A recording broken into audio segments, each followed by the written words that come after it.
Hey guys, welcome back. In this video, we're going to take a look at polar coordinates for Precalculus. We're looking at Chapter 9, Section 1. Okay, so far, when we talk about coordinates or plotting points on a plane, we've been using something called Cartesian coordinates. And Cartesian coordinates use the x, y format, where we're given an x distance from the origin, in other words, a horizontal distance, and we're also given a y distance, in other words, a vertical distance from the origin. So for example, if we're looking at points on our graph to the right, if we were given 2, 3, we know that we are 2 to the right, then 3 up. So our point is right here. So we're really familiar with these. We've been using these for years, since pretty much elementary school. And this is one way we can describe points on a plane, describe where it is. What is the distance horizontally? What is the distance vertically from the origin? There's another way that we can describe points on a plane, and this format is going to make it a little bit easier to work with some equations, as we'll see in the next few weeks. The type of coordinates we're looking at here are called polar coordinates. So polar coordinates are a little bit different in that we're looking at a distance from the origin and an angle from the standard position. So let's write this down really quickly. Polar coordinates. In polar coordinates, you're given two values again, but the values, instead of x and y, we have r and theta. So we're given a distance and an angle. The r value is the distance from the origin. And this is the absolute distance from the origin. So we're not talking about left or right, up and down, vertical, horizontal, like we were with x and y. Instead, we're just looking at from the origin, drawing a straight line to the point. What is that distance? Theta is the angle that this point is at from standard position. And standard position angles just means that we start at the positive x-axis or horizontal axis. So we're starting at the positive x-axis, and then from there we measure the angle from there. So for example, an angle of 0 is still on the x-axis, an angle of 90 degrees is on the y-axis, and so on. 180, it's the position we use for the unit circle, for example. Okay, so we're given two values, the distance from the origin and the angle from standard position.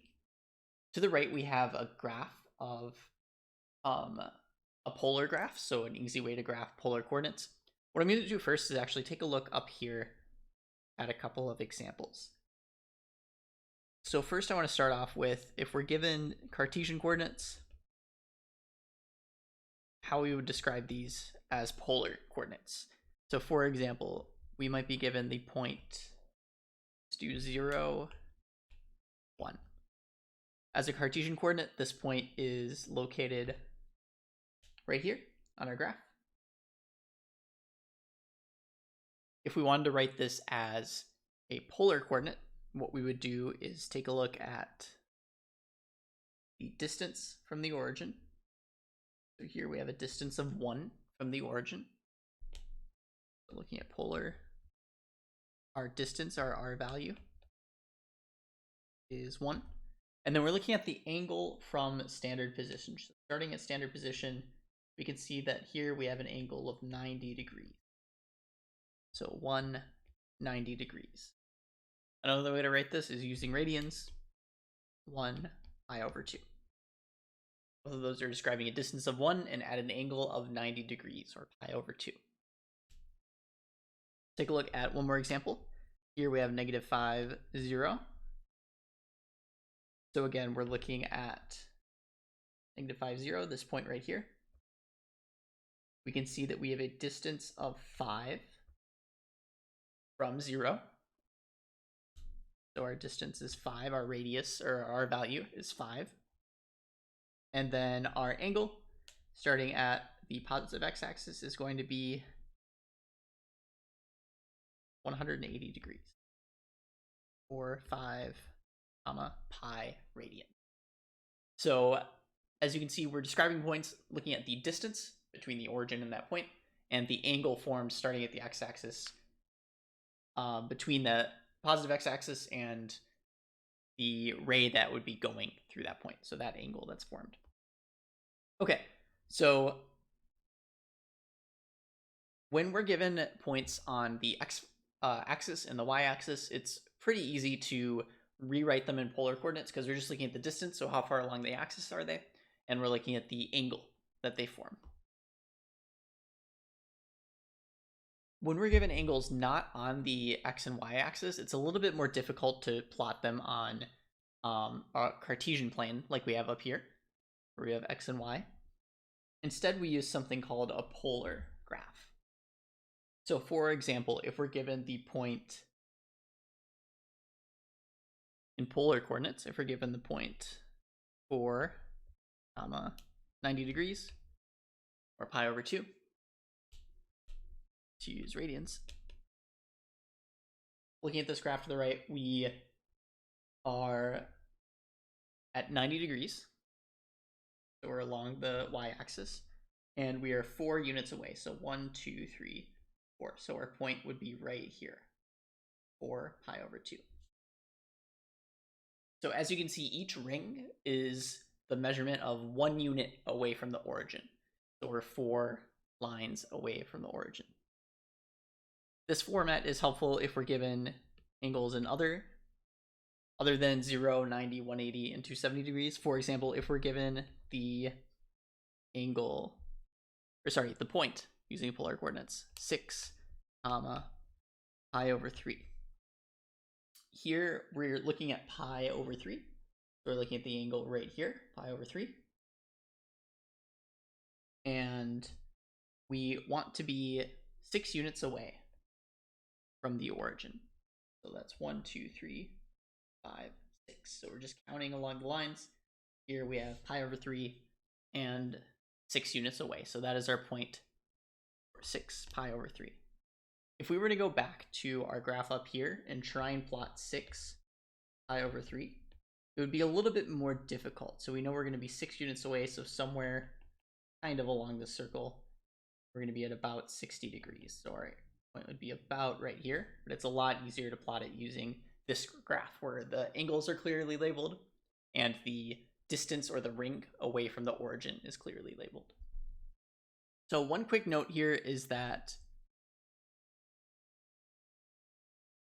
polar coordinates are not unique. So what that means is that polar coordinates are not unique. What that means is that one point can be described using more than one polar coordinate.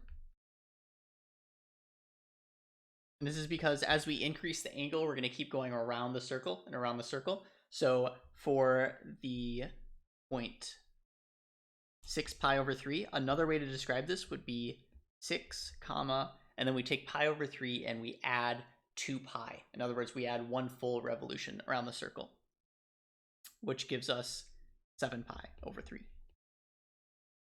We start at the positive x-axis and we go around 2 pi and then 1 more pi over 3. We go 6 units away. We're going to end up in the exact same spot. So polar coordinates are not unique in that sense. More than one polar coordinate can describe the same exact point on our plane. Another thing I want to look at is what happens when we have negative r values and negative angles. Okay, so let's start off with negative r values.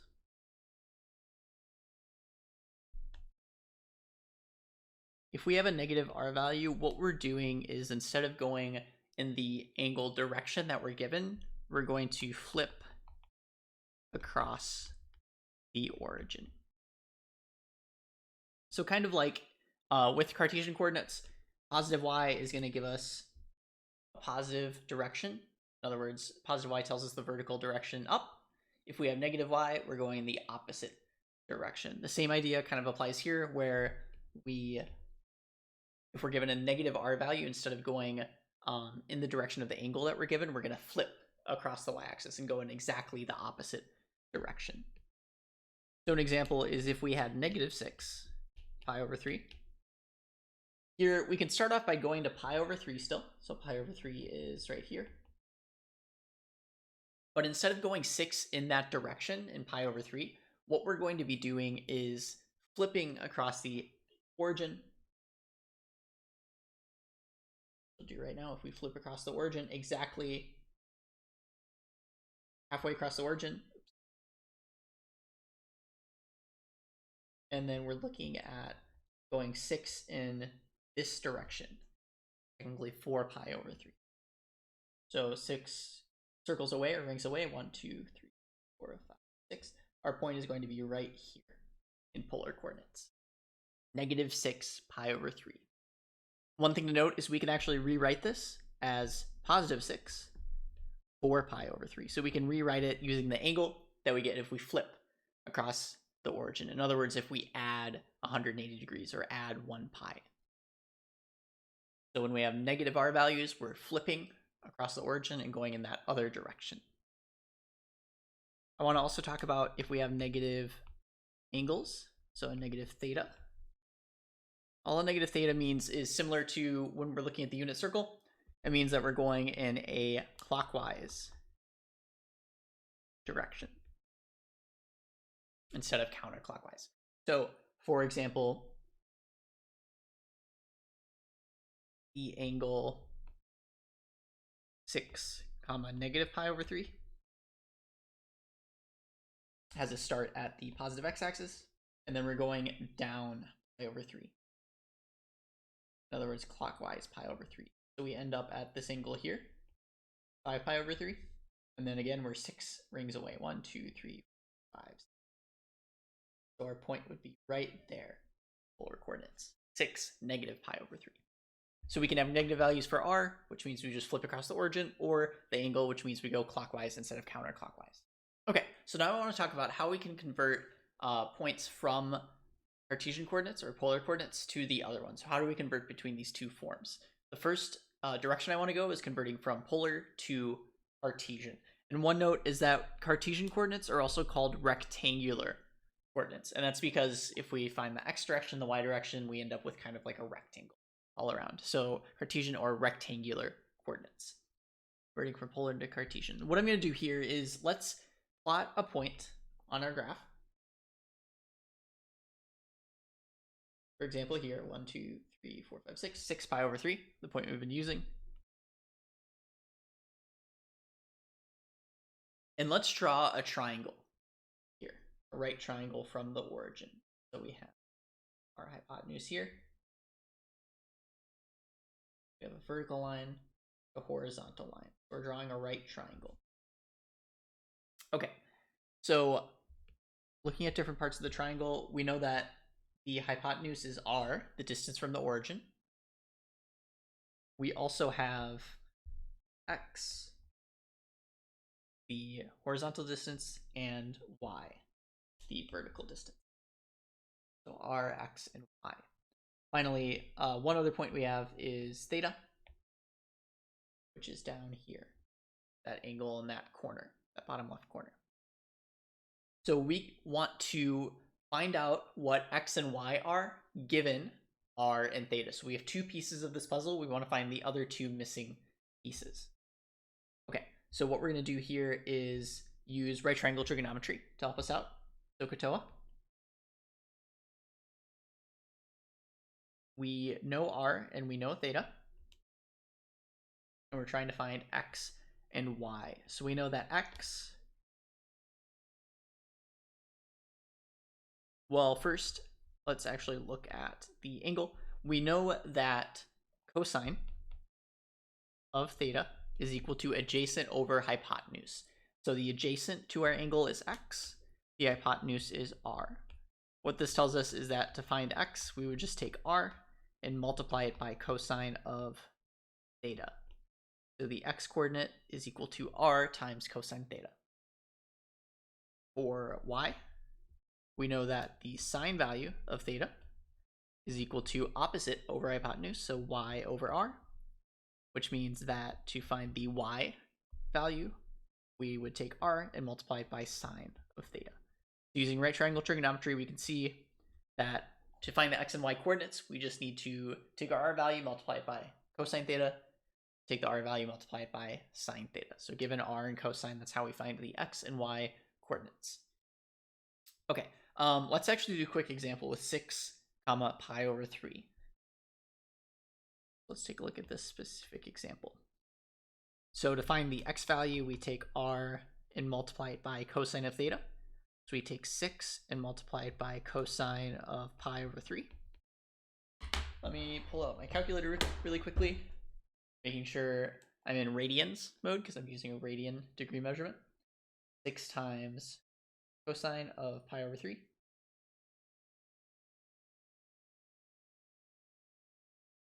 gives us 3. For the y value, we're taking 6 and multiplying it by sine of pi over 3. 6 times sine pi over 3. And that gives us about 5.196 ... And that's if we are approximating. Sometimes it'll ask us just to round. So 3 comma 5 point, about 5.2, right around that. We could also use, if it's an angle on our unit circle, we could pretty easily just replace sine of pi over 3 with root 3 over 2. And then simplify from there to find an exact y value. So 6 times root 3 over 2 is going to be 3 root 3. So another way to write the rectangular coordinates here is 3 comma 3 root 3. And that's it. So our x value is 3, our y value is 3 times root 3. Okay, so that's how we can convert from polar coordinates to Cartesian or rectangular coordinates. Okay, next let's take a look at converting from rectangular to polar coordinates. For example, let's use the actual point. Let's do 2 comma 3. We found here. We know the x value and the y value, and we are trying to find theta and r, the hypotenuse. So drawing our triangle again, we know the x value is 2, the y value is 3, and the unknown values that we're trying to find here are theta in that corner and r on the hypotenuse. So pretty straightforward. Once we set it up like this, it's a little bit more clear. We know that r is equal to, r squared is equal to x squared plus y squared. And that's just using the Pythagorean theorem. A squared plus b squared equals c squared. Because r is a positive value in this case, we're measuring a distance from the origin to a point, r is going to be the positive square root of x squared plus y squared. So we're only looking at the positive square root. So that's how we can find r. To find theta, here what we can do is use, again, right triangle trigonometry. We know that tangent of theta is equal to opposite over adjacent. So here the opposite is y, the adjacent is x. So to find theta, we can take y, divide it by x, and then take the inverse tangent of that. That's how we find r and theta. For example, looking at 2, 3 specifically, we know that r is going to be the positive square root of 2 squared plus 3 squared, which is the square root of 9 plus 4, 13. And that's it. That's as simplified as we can get. So r is 13, which means that this distance here along the hypotenuse is root 13. Finally, for theta, tangent of theta is equal to 3 over 2. So we just take the inverse tangent of both sides, You can use a calculator to find out inverse tangent of 3 over 2. Gives us about 0.983.